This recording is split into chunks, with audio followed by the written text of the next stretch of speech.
Hey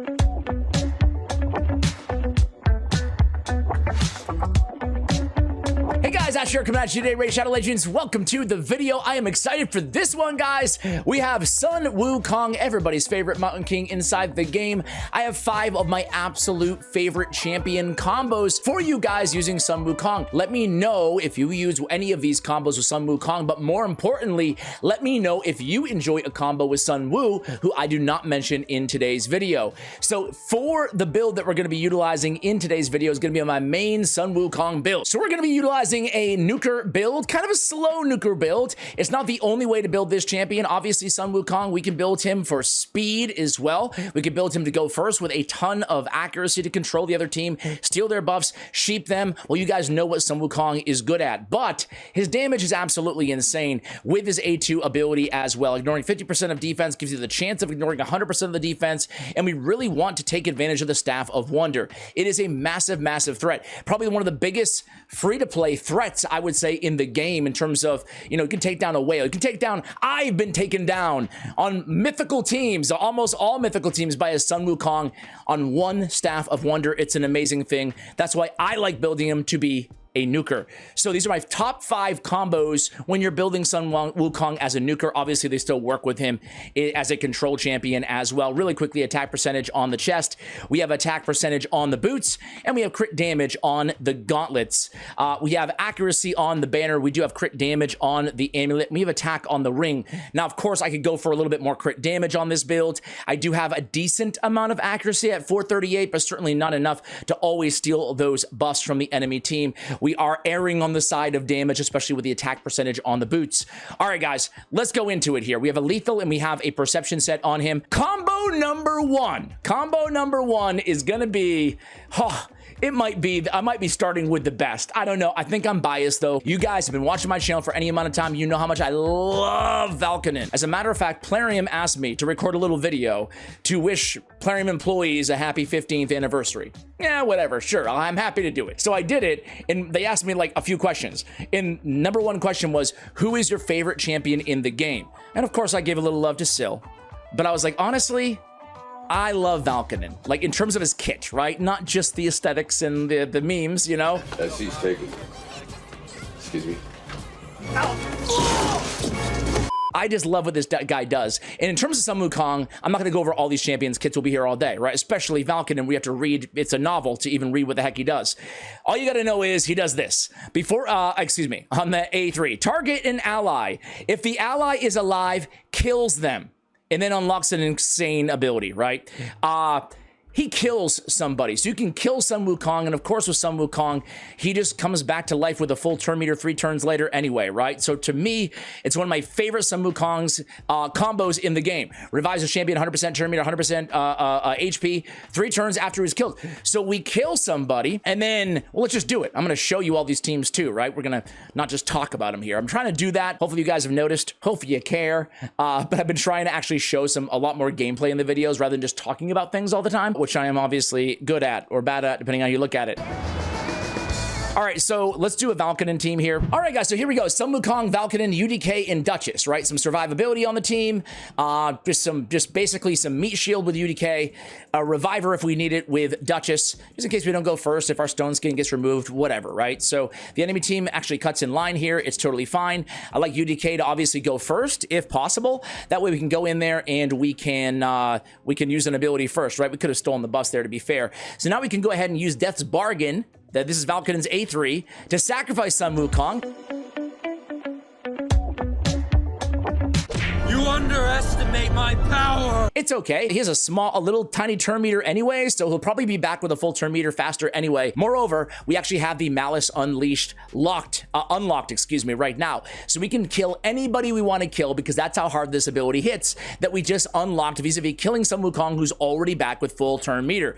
So here we go against Duchess. Easy, steal all our buffs, 166k, block revive as well. So we could even gone against a damage dealer if a Canterfon was not under a perfect veil there. So you guys can see how powerful that combo is. It's one of those kind of, and look at this. hey, we're here again, guys. Let's kill the little monkey again and unlock the ability again and block revive on somebody else yet again. This time it's going to have to be UDK. You are down and you're not coming back. But you know who is? The little monkey. The little monkey's coming back. All right, so that's combo number 1. Let's go to combo number 2. So the second combo, guys, is going to be a little bit niche, meaning you're not going to be using it all the time, or at least not using it for its true viability all the time, and that is Lydia the Death Siren. Lydia the Death Siren, the thing that I like about her is that she has this passive, Death Hold, right? So it denies revival attempts from the enemy team, but it also revives all of your allies, provided that Lydia is alive. But the most important for the intents of this video sentence in this passive ability is this skill will ignore block revive. So what is one way to get rid of the pesky Sun Wukong that a lot of players take advantage of? It's using a Blood Gorge, it's using a Rotos potentially, it's using a Mortu Macabre, it's using a Nithwi Blood Twin, a block revive champion. Because if you block revive, then he doesn't come back unless you pair him with a Lydia the Death Siren. So I just found a team on my roster right now, or the arena, what do you call that? The arena lineup? What? No. I found a team with a Nithwi Blood Twin. So normally I'd be very worried if I had a Sun Wukong. They do have an Arbiter as well. This is a perfect team to go ahead and make sure that I'm using Lydia as my debuffer even in the arena. That way I can still revive Sun Wukong if he happens to die here. So I don't know if he's going to die, but let's go ahead and see what happens. The other team does go, or excuse me, they do freeze me. This is why I have Mithrala on the team to cleanse a little bit here. Lydia is still in trouble. So is Sun Wukong, but he's going to keep going. So let's see if a Nithwi ends up killing him. He just went with his A1. I thought he would kill the little fella, but he didn't. But meanwhile, my team is not looking so good here. Freeze and fear and leeches and provokes. Oh my. All right, so still, we're getting there. Come on, Nithwi. Kill him, buddy. Deep is my love.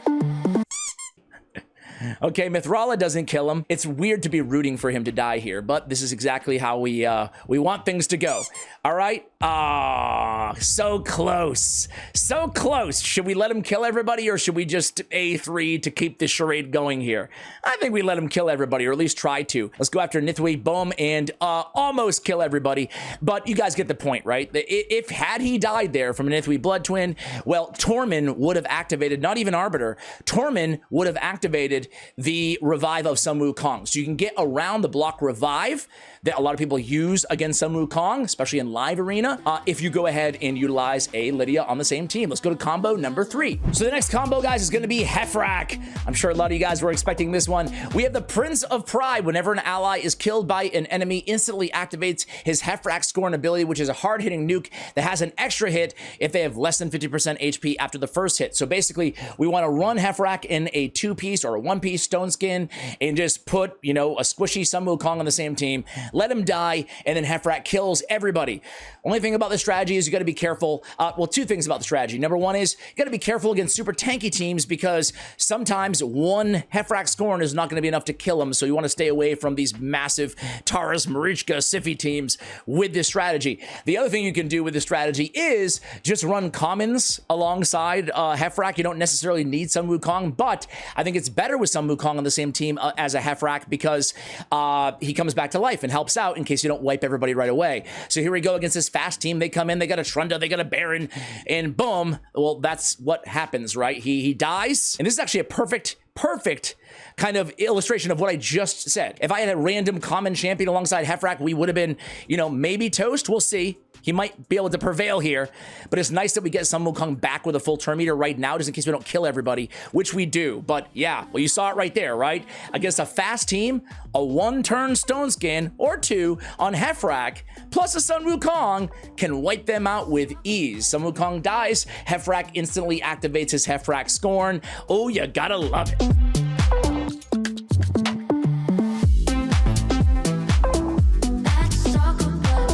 So the 4th combo, guys, is going to be Shuzen the Valorous.